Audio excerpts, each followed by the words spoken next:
Hello friends, आप सभी का स्वागत है चैनल पर। आज की क्लास में हम बाल विकास के और नए महत्वपूर्ण प्रश्न पढ़ेंगे। क्लास काफ़ी महत्वपूर्ण होने वाली है और जो विद्यार्थी चैनल पर पहली बार क्लास ले रहे हैं वे चैनल को सब्सक्राइब अवश्य कर लें और क्लास को अंत तक ज़रूर देखें। ठीक है, पहला प्रश्न देखते हैं। पहला प्रश्न क्या कहता है? अभिप्रेरणा का अर्थ है। ऑप्शन ए जैविक आवश्यकता से उत्पन्न उत्साह, ऑप्शन बी व्यक्तित्व के निर्माण हेतु उत्सुक होना, ऑप्शन सी किसी लक्ष्य हेतु व्यक्तियों को प्रेरित करने की प्रक्रिया, या इनमें से कोई नहीं। तो इसका सही उत्तर हो जाएगा ऑप्शन सी। अभिप्रेरणा का अर्थ है किसी लक्ष्य हेतु व्यक्तियों को प्रेरित करने की प्रक्रिया। Option C is the right answer. अगला प्रश्न देखते हैं। अभिप्रेरणा का अध्ययन मनोविज्ञान के किस शाखा में होता है? ऑप्शन ए आंतरिक उत्प्रेरक, ऑप्शन बी अभिप्रेरक मनोविज्ञान, ऑप्शन सी दैहिक मनोविज्ञान, या ऑप्शन डी व्यक्तिगत उत्प्रेरक। तो इसका सही उत्तर हो जाएगा ऑप्शन बी अभिप्रेरक मनोविज्ञान। ठीक है, इम्पोर्टेंट प्रश्न है, क्लास को अंत तक जरूर देखें। क्लास में काफ़ी महत्वपूर्ण प्रश्न लिए गए हैं जो आपकी परीक्षा में उपयोगी हो सकते हैं। तो चलिए देखते हैं अगला प्रश्न। प्रश्न है ड्राइव क्या है? ऑप्शन ए पढ़ने में अक्षमता, ऑप्शन बी लिखने में अक्षमता, ऑप्शन सी जैविक आवश्यकता से उत्पन्न तनाव, या इनमें से कोई नहीं। तो इसका सही उत्तर हो जाएगा ऑप्शन सी जैविक आवश्यकता से उत्पन्न तनाव। ठीक है, प्रश्न है बहिर्मुखी एवं अंतर्मुखी व्यक्तित्व का वर्गीकरण किसने किया था? मोस्ट इम्पोर्टेंट प्रश्न है ये। ऑप्शन देखते हैं। बिनेट ने, ऑप्शन बी जंग ने, ऑप्शन सी साइमन ने, या ऑप्शन डी गिलफोर्ड ने। तो इसका सही उत्तर हो जाएगा ऑप्शन बी जंग ने। ठीक है, option B is the right answer, याद रखिएगा। पांचवा प्रश्न है, काफ़ी महत्वपूर्ण प्रश्न है। टेट परीक्षण किससे संबंधित है? ऑप्शन ए बुद्धिमत्ता मापन, ऑप्शन बी रुचि मापन, ऑप्शन सी व्यक्तिगत मापन, या इनमें से कोई नहीं। तो इसका सही आंसर हो जाएगा व्यक्तिगत मापन। टेट परीक्षण किससे संबंधित है? व्यक्तिगत मापन से। Option C is the right answer. ठीक है, एक प्रश्न बनता है कि टेट की फुल फॉर्म पूछ लेता है। ठीक है, तो मैंने यहाँ मेंशन कर दिया, आप नोट कर लें। ठीक है, अगला प्रश्न देखते हैं। प्रश्न है ऑल पोर्ट के अनुसार गुणों को कितने वर्गों में विभाजित किया जा सकता है? Option A 2, option B 3, option C 5, या ऑप्शन डी 4। तो इसका सही उत्तर हो जाएगा ऑप्शन बी 3। ठीक है, और 3 गुण कौन से हैं? पहला है प्रमुख गुण, ठीक है, और दूसरा है केंद्रीय गुण, ठीक है, और तीसरा हो जाएगा गौण गुण। ठीक है, ठीक है, पहला हो गया प्रमुख गुण, दूसरा हो गया केंद्रीय गुण, और तीसरा हो गया गौण गुण। ठीक है, ये ऐसे है। प्रश्न है मैस्लो की आवश्यकताओं में अंतिम स्तर है। बहुत महत्वपूर्ण प्रश्न है, पहले पूछा जा चुका है, शायद आगे आने वाली परीक्षा में पूछा जाए।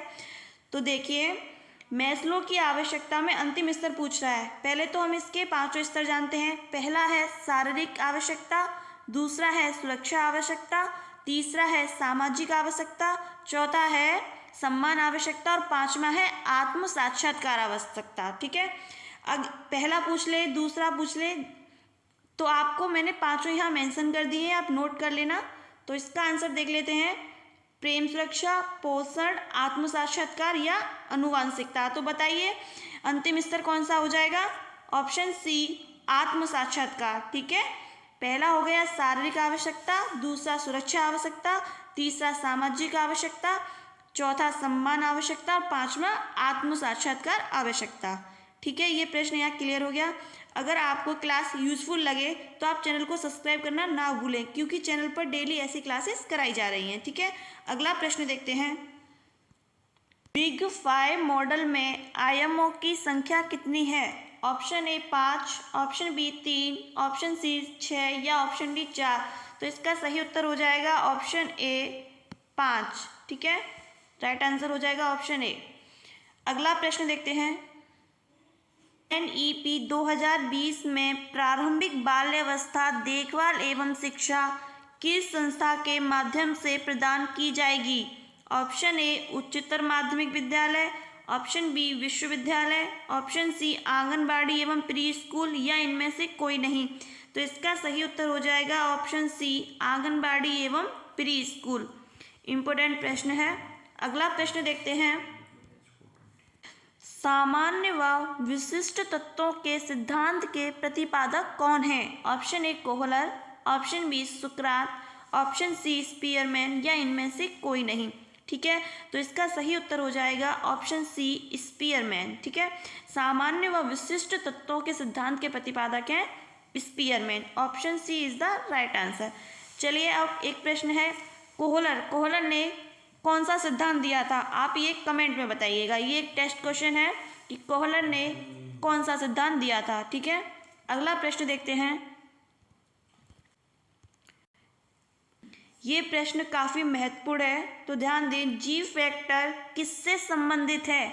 ऑप्शन ए सामाजिक बुद्धि, ऑप्शन बी सामान्य बुद्धि, ऑप्शन सी तरल बुद्धि, ऑप्शन डी मनोवैज्ञानिक बुद्धि।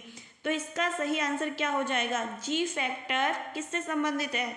जी फैक्टर है सामान्य बुद्धि से। ठीक है, इसका राइट आंसर हो जाएगा ऑप्शन बी, सही उत्तर हो जाएगा। जी फैक्टर सामान्य बुद्धि से संबंधित है। ठीक है, अगला प्रश्न देखते हैं। प्रश्न है मल्टीपल इंटेलिजेंस थ्योरी किसने दिया था? इंपॉर्टेंट प्रश्न है, महत्वपूर्ण है, वेरी वेरी इंपॉर्टेंट प्रश्न है ये। ऑप्शन ए ग्रेवल, ऑप्शन बी फ्रोवेल या प्याजे या गार्डन। तो इसका सही आंसर हो जाएगा ऑप्शन डी गार्डनर। ठीक है, मल्टीपल इंटेलिजेंस थ्योरी दी थी गार्डनर ने, और कब दी थी? 1983 में। ठीक है, अगर सन पूछ लेता है तो 1983 में। अगला प्रश्न देखते हैं। प्रश्न है प्रभाव का नियम किसने दिया था? ऑप्शन ए कुर्क, option B कोहलवर्ग, option C Stanley Hall या ऑप्शन डी थॉर्नडाइक। तो इसका सही आंसर हो जाएगा थॉर्नडाइक ने। प्रभाव का नियम किसने दिया था? थॉर्नडाइक ने। ठीक है, option D is the right answer. अगला प्रश्न देखते हैं। आत्मक अंतरण किसे कहते हैं? ऑप्शन ए जब नवीन सीख से पूर्व ज्ञान बढ़े, ऑप्शन बी जब पूर्व सीख नई सीख में सहायक हो, ऑप्शन सी जब पूर्व सीख से नवीन सीख बाधित हो, ऑप्शन डी इनमें से कोई नहीं।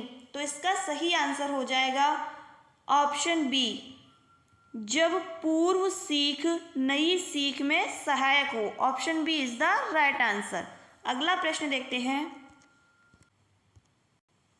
प्रश्न है किशोरों में जो शारीरिक, मानसिक व संवेगात्मक परिवर्तन होते हैं वे अकस्मात होते हैं, ये कथन किसका है? इंपॉर्टेंट प्रश्न। Option A Skinner, option B JP Guilford, option C Stanley Hall या option D pestology.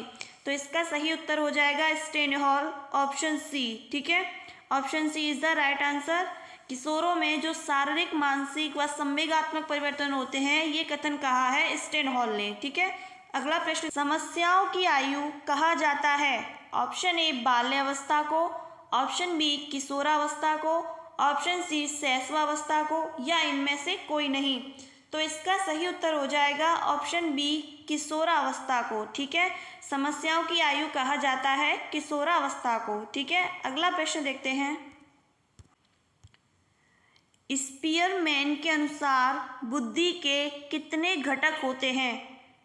Very important प्रश्न है ये। स्पीयरमैन के अनुसार बुद्धि के कितने घटक होते हैं? Option A 2, option B 4, option C 3 या ऑप्शन डी 6। तो इसका सही उत्तर हो जाएगा ऑप्शन ए 2। ठीक है, स्पीयरमैन के अनुसार बुद्धि के कितने घटक होते हैं? 2। और कौन कौन से होते हैं? एक होता है जी फैक्टर और एक होता है एस फैक्टर। ठीक है, ध्यान रखिएगा, स्पीयरमैन के अनुसार बुद्धि के दो घटक होते हैं, एक होता है जी फैक्टर और एक होता है एस फैक्टर। ठीक है, अगला प्रश्न देखते हैं। प्रश्न है, विश्व का पहला औपचारिक बुद्धि परीक्षण कौन सा था? तो इसका सही उत्तर हो जाएगा ऑप्शन ए, विनेश साइमन परीक्षण। ठीक है, विश्व का पहला औपचारिक बुद्धि परीक्षण कौन सा था? विनेश साइमन परीक्षण। Option A is the right answer. अगला प्रश्न देखते हैं।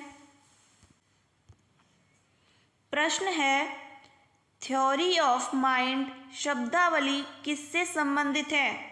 ऑप्शन ए मानसिक विकास, ऑप्शन बी टेलीपैथिक अक्षमता, ऑप्शन सी अपने और अन्य लोगों की मानसिक अवस्था, या ऑप्शन डी इनमें से कोई नहीं।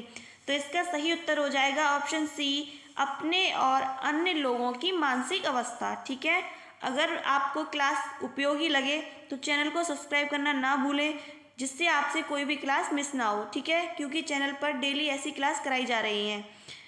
अगला प्रश्न देखते हैं। प्रश्न है, सर्वप्रथम बालक कौन सी क्रिया सीखता है? ऑप्शन ए पढ़ना, ऑप्शन बी लिखना, ऑप्शन सी चिंतन करना, या ऑप्शन डी भाव प्रदर्शन। तो इसका सही उत्तर हो जाएगा ऑप्शन डी भाव प्रदर्शन। ठीक है, अगला प्रश्न।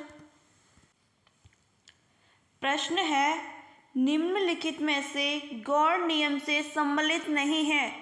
बहुप्रतिक्रिया का नियम, आंशिक क्रिया का नियम, बुद्धि विकास का नियम, या आत्मीकरण का नियम।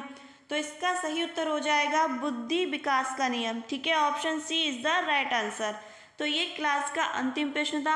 आपको क्लास कैसी लगी आप कमेंट में ज़रूर बताएं, और क्लास को शेयर ज़रूर करें, और चैनल को सब्सक्राइब करना ना भूलें। ठीक है, धन्यवाद।